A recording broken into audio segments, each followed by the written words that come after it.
राम राम मंडळी. काय आम्ही एवढे सर्वजण निघलोय भीमाशंकरच्या दिशेने भोलेबाबाला भेटायला. बघू शकतात हे सगळे मित्रमंडळी बरं का आमचे. एवढं सगळ्यांचा आमचा ग्रुप आहे. एक ग्रुपनीच चाललोय आम्ही सध्या भीमाशंकरच्या दिशेने. तुम्हाला ही समोर गाडी दिसती ना, त्या गाडीला आम्ही ओव्हरटेकच करू शकत नव्हतो, कारण की त्या गाडीत आमचे गुरुवर्य होते ना, त्याच्यामुळं मागच राहिलो बा. बघू शकतात हे विशाल दादा, निशांत दादा, संकल्प दादा, एक नंबर बर का. हा आमचे बोरकर सर, जाधव सर, हे असल्या आमच्या मैफिलीमध्ये म्हटल्या मग काय रंगच वेगळा आमच्या मैफिलीला. चाललोय आम्ही आता भीमाशंकर मंदिराच्या दिशेने. हा बघू शकतात चासकर दादाची स्टाईल. आम्हाला तिथे डायरेक्ट साक्षात महादेवाच्या नंदीने दर्शन दिले बा डायरेक्ट. काय बघू शकतात आमची मंदिराकडे जाण्याची लगबग. निघलोय आता.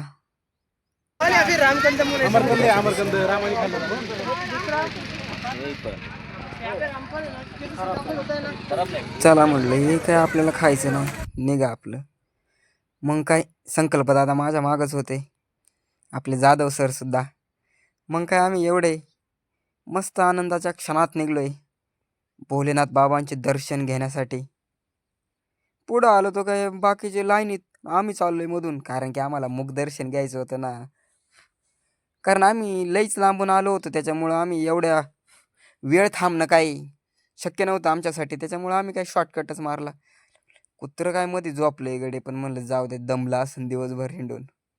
चला हे बाबांचं चाललं होतं काहीतरी पेड्यांचं काम. चला हे बघून जावा खाली. हे बघू शकतात तुम्ही, कधी या बार का, पण इथं गर्दी कायम राहणार पार. हे बघू शकतात हे सगळे भोलेनाथ बाबाचे भक्त आहे बरं का. हे मंदिर बघा ना, किती आखीव रेखीव बांधकाम आहे, एकच नंबर. मग काय आम्ही निघलोय मुखदर्शनाच्या दिशेने. आमच्या पुढे जाधव सर, संकल्प दादा, इथं दर्शन घेतलं. मग काय निघलो इथून. इथून मुखदर्शन घेण्याचं मार्ग आहे बरं का. इथून सर्व दिसतंय मुखदर्शन. काय पहिलं आमच्या जाधव सरांनी दर्शन वगैरे घेतलं. मी झूम करून लगेच कॅमेरा शूट करून घेतला नजारा. मग काय आमच्या बोरकर सरांनी दर्शन घेतले. आमचे सर्वांचे दर्शन वगैरे घेऊन झालते, पण म्हणलं चला पुढं आलो तो काय या बाहुबलीच्या भाऊबंधांची काय गडबड चालू होती, काही कळतच नव्हतं. पुढं आलो तो निशांत दादा, बोरकर सर, सगळे निवांत बसलो होतो आम्ही. काय म्हटलं इथला एक नजारा शूट करून घ्यावा, नाही का परत हा क्षण नाही यायचा आपल्यासाठी. बघू शकता आनंददायी वातावरण आहे आमचं सगळं हे. बघा या भाऊंचं काय चाललंय. बघा त्या बिचाऱ्या मुक्या प्राण्याचा कसा छळ चालवला यांनी. बघू शकतात आपण या भाविक भक्ताची करामत, कसा छळ करतोय या माकडाचा. हा पण भाऊ तुझ्या हातातून ते ग्लास घेणार बर का, शब्द आहे आपला आणि तो खरा होणार आहे.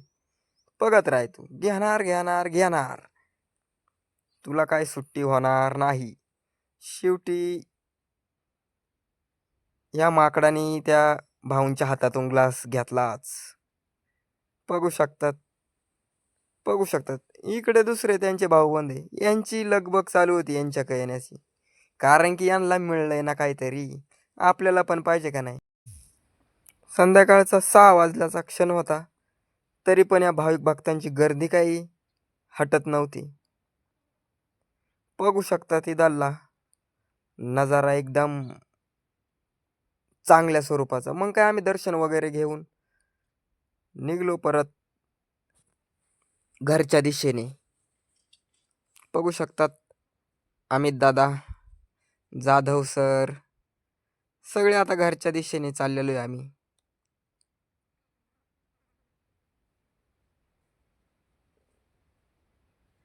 इथे पुढे आले आम्ही, काय चहा पिण्याचा बेत आखला. बसलो चहा प्यायला आम्ही येऊन, मग काय हॉटेल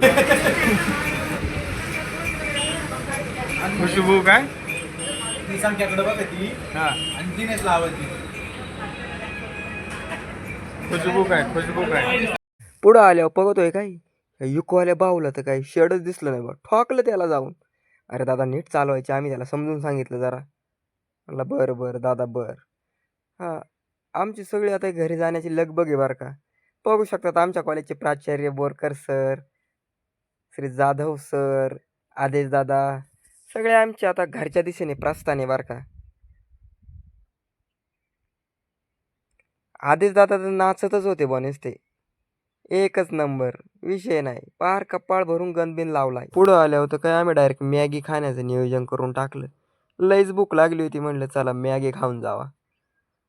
मस्त त्या काकूंना नाव-बिव विचारलं, कशी काय करता वगैरे विचारपूस केली. पण ही झाली मॅगी एकच नंबर बरं का.